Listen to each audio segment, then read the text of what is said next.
What happens when Hollywood dignity collides head-on with late-night entertainment drama? Sometimes, the result isn't just television, it's history in the making.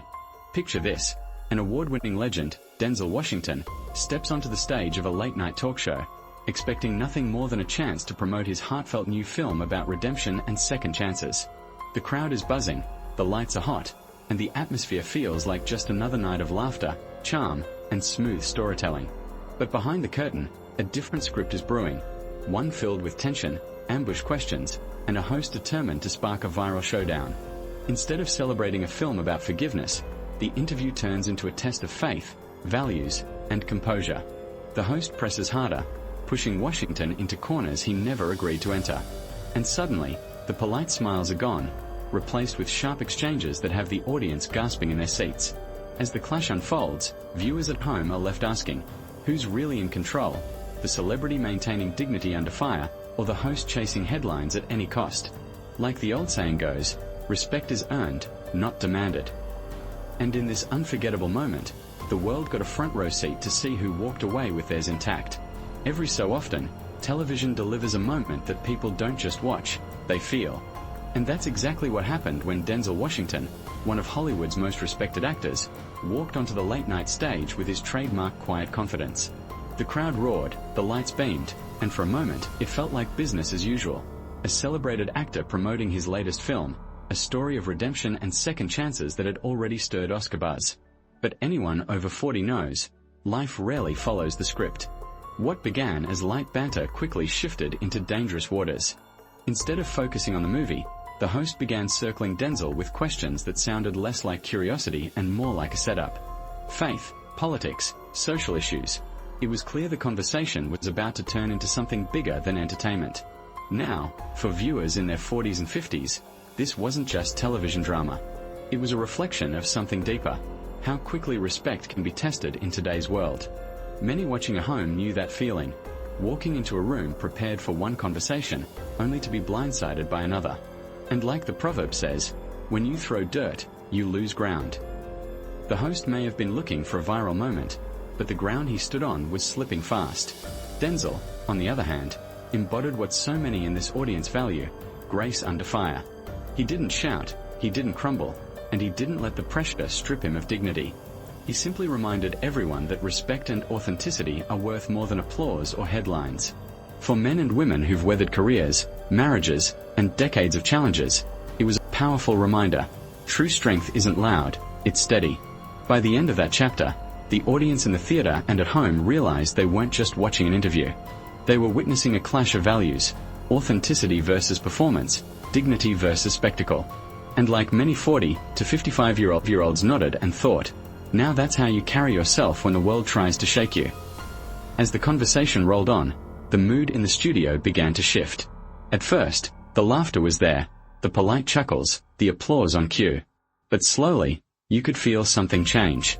The questions coming from the host weren't about cinema anymore. They weren't about Denzel's craft or the message of his film. Instead, they were sharpened, leaning into politics, faith, and social hot-button issues. For folks watching at home, especially those in their 40s and 50s, it felt all too familiar.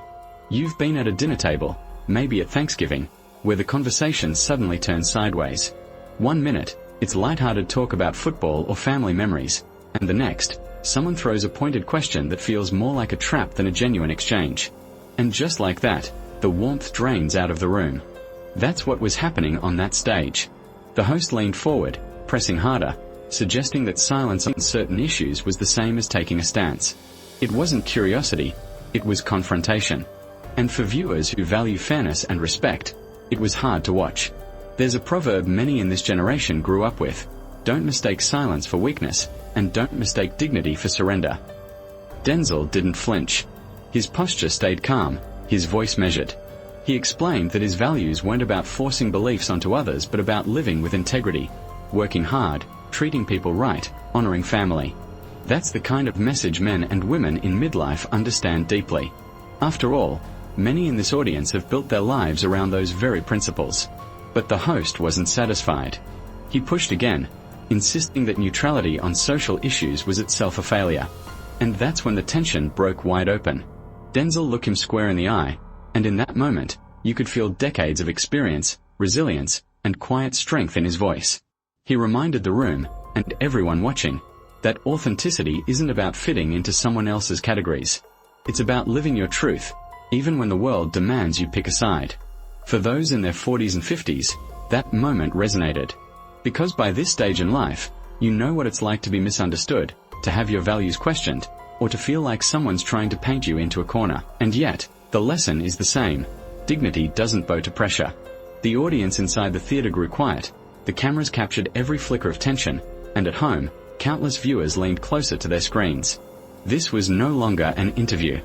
This was a standoff between two very different definitions of respect, and only one of them was holding steady. By the third act of this confrontation, the tension was no longer subtle. It was electric, almost unbearable. The host kept circling back, like a fisherman casting the same line, hoping to hook something controversial. He wasn't asking about the film anymore.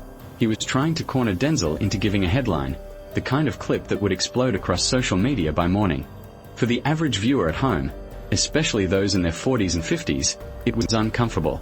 This generation grew up watching interviews that celebrated artistry, not ambush. Think back to Johnny Carson or Barbara Walters. Tough questions, yes, but laced with respect. What unfolded here felt different. It was less about curiosity and more about confrontation. You could see it in the body language. Denzel's jaw tightened, his eyes steady, his patience stretched thin.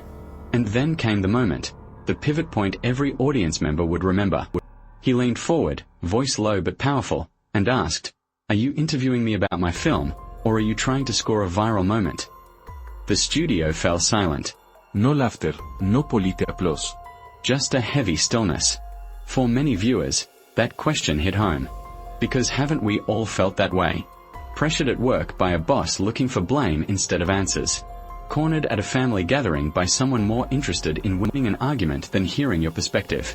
Life teaches you, by the time you're in your 50s, that not every conversation is honest, and sometimes you have to call it out. The host, perhaps feeling the shift in power, doubled down. His voice rose, his tone sharpened. But here's where the cultural lesson rang out. Denzel didn't shout back. He didn't lose his composure.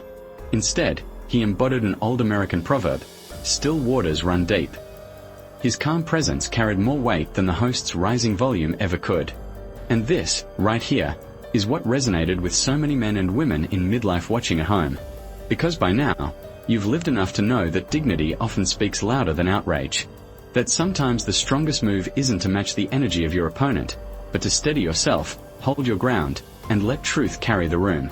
The cameras caught every second, the quiet strength of a man refusing to be boxed in, and the unraveling of a host who couldn't quite control the storm he had created.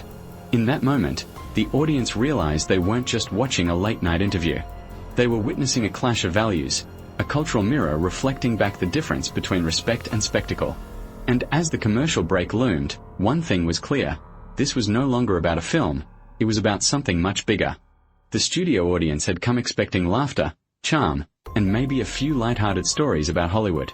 What they got instead was something closer to a courtroom drama unfolding live on stage. The tension was thick enough to cut with a knife. People shifted in their seats, some leaning forward, others crossing their arms, as if bracing for impact. For those watching at home, especially the 40 to 55 crowd, it hit differently.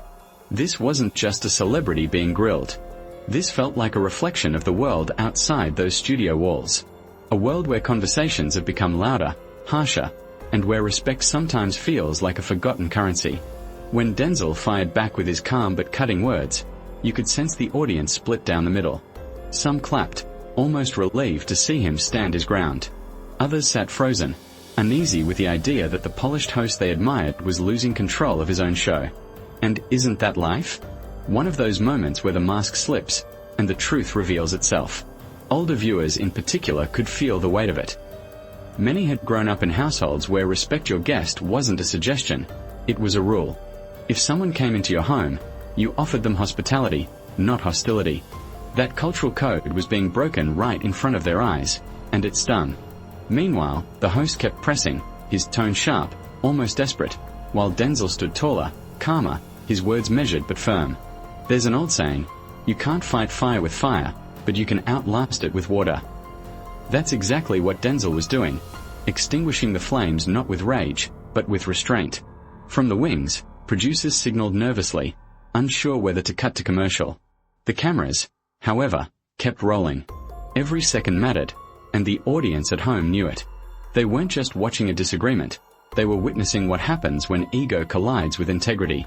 For the men and women in midlife, this moment struck deep. By now, you've seen arguments at work, church, or even the dinner table where someone pushes too far. You've learned that wisdom isn't about being the loudest voice, it's about being the one who knows when to stand firm and when to walk away. And that's why the audience in the theater, and the millions at home, sat stunned. Because they weren't just witnessing an interview gone wrong. They were watching a lesson in dignity, a clash of values, and perhaps a reminder of something this country needs more of: respect. The break was coming, but everyone knew, even when the camera stopped rolling, this conversation was far from over. When the breaking point finally came, it wasn't with shouting or chaos, it was with silence. Denzel pushed back his chair, stood tall, and let the pause do the talking. In that instant, the entire theater shifted. You could almost hear people holding their breath. For many watching at home, especially those in their 40s and 50s, it struck a chord. They've lived through moments where walking away said more than 1,000 arguments. Parents taught us, sometimes the loudest statement you can make is leaving the room with your head held high. That's exactly what happened here. The host, still pressing with barbed questions, looked smaller now, not in stature, but in presence. His words no longer carried weight, they bounced off a wall of calm dignity. And the older viewers? They recognized it right away. This was the difference between a man protecting his ego and a man protecting his values. The applause that followed wasn't unanimous, but it was telling. Some clapped nervously, others out of respect, and many just sat frozen. Because deep down, they knew they'd witnessed something rare in modern television, a refusal to play the game. As Denzel turned toward the audience and spoke directly, about respect, about dignity, about why he came there in the first place, there was no mistaking the sincerity. He wasn't grandstanding. He wasn't trying to win a viral clip. He was simply reminding everyone of a lesson many in midlife already live by. Your integrity is the only thing that lasts when the spotlight fades. For the men and women watching at home, the moment became more than entertainment. It was a mirror. How many times have you sat in a meeting, at a family gathering, or even in church and thought, this isn't about truth anymore, it's about who can shout the loudest? That's why this resonated. It wasn't just Denzel versus a host. It was dignity versus spectacle. And as he walked off stage, coat in hand, the audience didn't just see an actor. They saw a man who knew when enough was enough. The host tried to reclaim the stage with a closing remark, but the damage was already done. The viewers, especially those old enough to know better, could tell who left with their integrity intact. At that moment, one thing was clear. In a world obsessed with noise, calm conviction still wins. Or as the old proverb goes, you can't buy respect, you have to earn it. And that night, one man earned it in